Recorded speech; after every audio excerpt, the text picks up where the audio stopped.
Hello, good morning everyone. তো আজ তো সকালবেলায় অনেক তাড়াতাড়ি ঘুম থেকে উঠে গেছি। এখন বাজে ভোর ৫টা। তো কাল অ্যালার্ম দিয়েছিলাম 4:30টার সময় ওঠার জন্য, কিন্তু আমার 4:30টার অনেক আগে ঘুম ভেঙে গেছে। মানে আমি 3টে থেকে উঠে জেগে বসে আছি। তো আমি আজকে ভীষণ এক্সাইটেড। মানে আমরা সারা বছর কোথাও যাই আর না যাই, বছরে একবার করে কিন্তু আমরা ঘুরতে যাই। কোথায় বলো তো? হ্যাঁ, আমি যাচ্ছি এখন দীঘা। তো দীঘা আমাদের খুবই পছন্দের একটা জায়গা। আর এখন দীঘা যাওয়ার আরও একটা মূল বৈশিষ্ট্য হচ্ছে জগন্নাথ মন্দির। তো চলো, আমরা কিন্তু দীঘা পৌঁছে গেছি। তো পৌঁছে গিয়েই আগে বিচে চলে গেছিলাম। বিচে কিন্তু প্রচণ্ড পরিমাণের ভিড়। মানে যেহেতু রবিবার ছিল, প্রচুর ভিড় হয়েছে। কোথাও মানে সমুদ্রে নামবো কীভাবে সেটাই ভাবছিলাম, যে এত ভিড়। তো তারপরে ওখান থেকে চলে গেছিলাম লাঞ্চ করবো বলে, কারণ সকাল থেকে সেরকম কিছু খাওয়া হয়নি। তো একটা হোটেলে গেছিলাম খাওয়ার জন্যে। তো ওখানে চিকেন আর ভোলা মাছ অর্ডার করেছিলাম, কিন্তু মাছটা একদম নষ্ট হয়ে গেছিলো, আর চিকেনটা কিন্তু খুব ভালোই ছিল। আর ওরা ভাতের সাথে দিয়েছিল ভাত, ডাল, একটা সবজি। তো মোটামুটি ওগুলো ভালোই ছিল।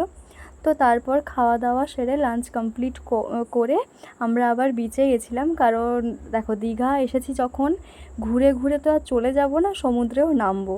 তো নিউ দীঘার সমুদ্রে প্রচণ্ড ভিড় ছিল, কিন্তু ভিড় থাকুক আর যাই থাকুক, সমুদ্রে তো নামতে হবে স্নান করার জন্য। তো ওখানে একটু ঘুরলাম। তারপরে ঘোরার পরে সমুদ্রে স্নান টান করে যখন আচ্ছা, কালার অনুযায়ী কি টাকা? মানে যতগুলো কালার হবে ওরকম? ওটা সমুদ্র ঢালে কানা অনুযায়ী টাকা, 3টে কালার দিলে মানে 30 টাকা। ও আচ্ছা। আমার কাছে সেটাই নেই। আমাদের কোনটা? শুধু কাঁচাটা? 63832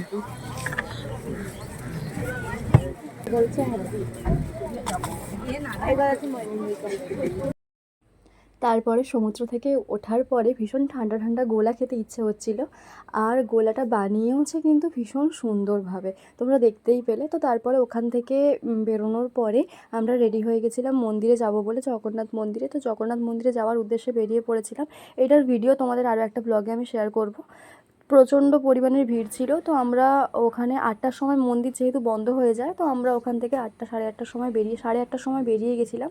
তো বেরোনোর পরে তারপরে ওখান থেকে একদম ডিনারটা কমপ্লিট করে বাড়ি যাওয়ার জন্য বেরিয়ে গেছিলাম। তো মাঝ রাস্তায় একটুখানি চা খাওয়ার ইচ্ছে হচ্ছিলো, তাই দাঁড়িয়েছিলাম। তো এভাবেই আজকের দিনটা ভীষণ ভালোভাবে কাটলো।